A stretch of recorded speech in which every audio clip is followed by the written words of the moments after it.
মা, তুমি আমাকে একটু চিংড়ি মাছের পকোড়া খাওয়াবে? হ্যাঁ বাবা। মেয়ের তো আবদার হয়ে গেল, সেটা পূরণ করতে তো চলে এসেছি রান্নাঘরে। নিয়েছি একদম কুচো চিংড়ি, দেখুন একদম ছোট্ট ছোট্ট কুচো চিংড়ি বেছে ধুয়ে নিয়েছি। এবার দিয়ে দিচ্ছি পেঁয়াজ কলি, 2 চামচ, বড় চামচের 2 চামচ পেঁয়াজ কলি কুচি কুচি করে কেটে নিয়েছি, সঙ্গে লঙ্কা কুচি। আপনারা আপনাদের পরিমাণ মতো দেবেন। আমার মেয়ে এখন একটু ঝাল খাওয়া শিখে গেছে।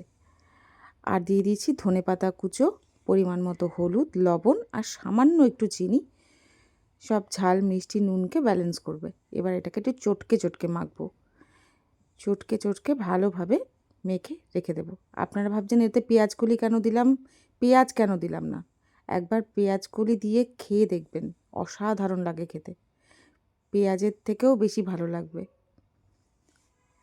এবার মেখে রেখে দিয়েছিলাম অন্তত 10 থেকে 15 মিনিট। তারপরে ঢাকনা খুলে এবার দিয়ে দিচ্ছি 1 চামচ মতো বেসন আর 2 চামচ চালের গুঁড়ো।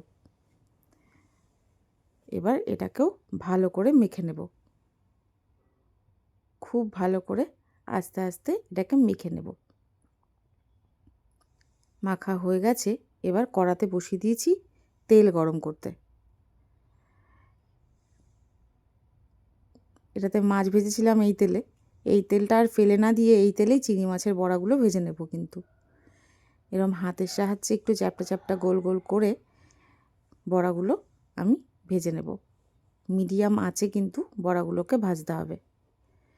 এরকম শীতের রাত্রিরে গরম গরম এরম চিংড়ি মাছের বড়া ভাজা খেলে দারুণ লাগে। আর শীতকালটা তো সবথেকে বেশি ভালোই লাগে খেতে, এরকম বড়া ভাজা গরম গরম যা হবে তাই ভালো লাগে।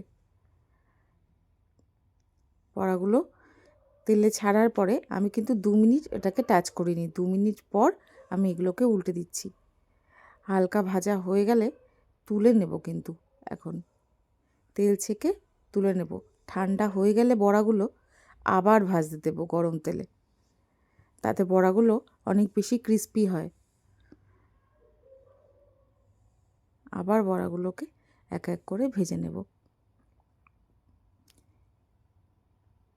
খুব বেশিক্ষণ ভাজার দরকার নেই, মোটামুটি 2 থেকে 3 মিনিট একটু ভালো করে ভেজে তুলে নেব। দেখা যাক মেয়ে কি বলে।